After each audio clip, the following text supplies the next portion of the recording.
have this opportunity 5 months ago para bumili ng retro handheld na comes in box.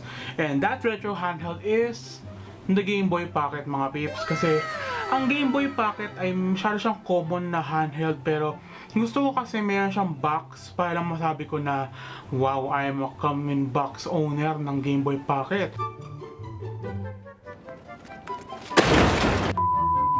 So ito mga peeps, ang Game Boy Pocket na comes from Japan. Yes, galing pa ng Japan. And it comes in box. Pati nga yung lumang battery na umaamoy na nandito sa loob nito. Kaya pakita ko sa inyo, without further ado, let's get started mga peeps.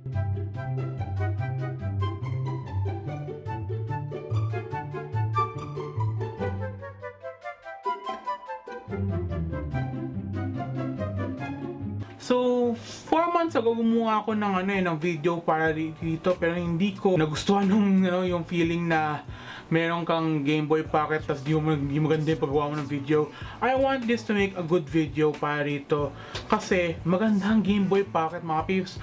Siya ang parang upgraded version at pinaliit na version ng Game Boy na DMG. Meron din lumabas na Game Boy Lite which is only in Japan, pero itong mga peeps, ang Game Boy Pocket na ito is worldwide lumabas, internationally lumabas to. Pati sa Pilipinas lumabas din to, kaya tingnan natin kung ano laman ito. So first, makita nyo may battery acid siya dito, kaya huwag nyo na pakilaman yun. First, we have here the manual. So this is the manual, mga peeps. Pag nakita nyo to, hindi ako magbasa ng Japanese, kaya pwede na. Pwede na. Yung mga pictures. Meron tayo ditong, itanggal natin ito, warning sa battery, kasi if you don't know, nag-battery acid to. At kailangan nyo tanggalin ng battery rin paminsan-minsan, kaya yun.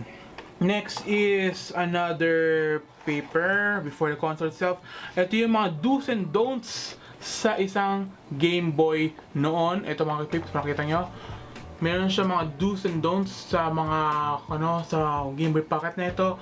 Well, itong Game Boy Pocket na ito is nabili ko lang siya for below 5,000 for complete in box na Game Boy Pocket. Sobrang sulit yun, mga peeps, to be honest. Kasi ang Game Boy na original na DMG that comes in box ay umaabot ng ng mga around, how much ba ulit? Mga 10,000 to 12,000 I think yung yung original DMG. Well, ito nasa 5,000 lang, and it's complete in box. It comes with all the manuals included sa console na ito. Pero wala lang siyang free game tulad ng Game Boy noon, kasi mayroon Tetris ng time na yun, di ba? So ito na yung console, pero tingnan natin sa gilid. Meron siyang na parang sirang mga battery na luma. Ito yung lumang battery niya, mga peeps. Buhay pa. Wait na, focus natin. Yan yung dating battery na to. At as you can see, nag-battery acid na siya. Buti na sa sa ziplock siya para hindi siya masira. Hindi siya mag-leak ng mas malala. And ito na yung console itself, the Game Boy Pocket. So the Game Boy Pocket was released back in 1996, I believe. At saka ito ay parang ilang buwan lang naging sikat. Then the Game Boy Color happened, kaya hindi siya naging successful sa atin, sa Pilipinas. Pero the Game Boy Color, maraming bumili ng ganun. So this is the console itself. May kasama pa siyang cardboard sa harapan niya para hindi siya magasgasan. So this is the console itself, comes with the original plastic. And here is the console itself. Tingnan natin. Wow, ang linis. Ay hindi, wait lang. Nag-ano siya, meron siyang screen burn. Kita yung mga pips yun. Buksan natin ilaw para makita nyo. Para siya nag-screen burn. May screen burn siya na konti. Ayun! Kita yung screen burn. So buti, nilagay ko siya dito kasi pwede maglumala ito eh. Ayun, may screen burn na siya. So, testing na natin, mga peeps, ang Game Boy Pocket na ito by using the #1 most famous game dito sa sa Game Boy, which is Tetris. So, sabi daw ng seller dito dati na gumagana ang speaker na to, kaya check natin dito sa Game Boy Pocket na to kung gumagana ba yung speaker and the screen, kasi yung screen mukha siyang burn. So, kailangan na natin triple A batteries dito kasi mga peeps, ito is mas maliit na version at mas mababa ang ang kailangan na batteries niya.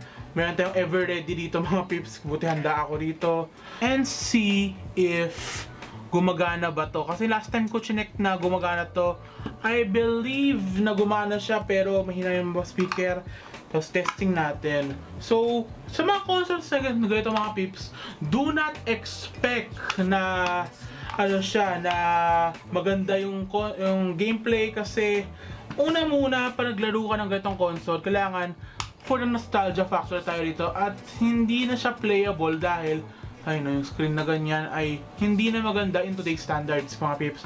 So this is the hindi gagamitin to. So this is Tetris on the Game Boy. Wait, ko pala chinek kung clean ba to. Actually, wow! Pala kita nyo ito mga peeps in real life. Para siyang ang linis ng ng cartridge. Parang hindi siya ginamit ng matagalan. Parang wala siya masyadong gasgas dun sa cartridge niya. Kaya, testing natin to. Pero dahan-dahan tayo sa paglagay ng Tetris kasi baka siya. Baka tawag yan, parang siya, masira yung yung nostalgia factor na to mga peeps. So buksan natin. So ito yung konting contrast, diba? Konting contrast. Ito yung yung multiplayer. This is the volume and now we're gonna open it. Is it working? Uy, gumagana. And the battery is still good.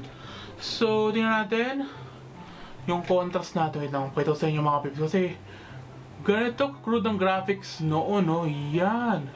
And the speaker is working for some reason. Kasi na-testing ko dati, I think na hindi siya gumana, pero na gumana na siya. Wow. So mga peeps, binili ko to 5 months ago, hindi ko ginamit, hindi ko alam kung bakit. Nakita ko na may kasama siyang box tulad nito. Ito yung box niya, nakasama yung original box, the manuals.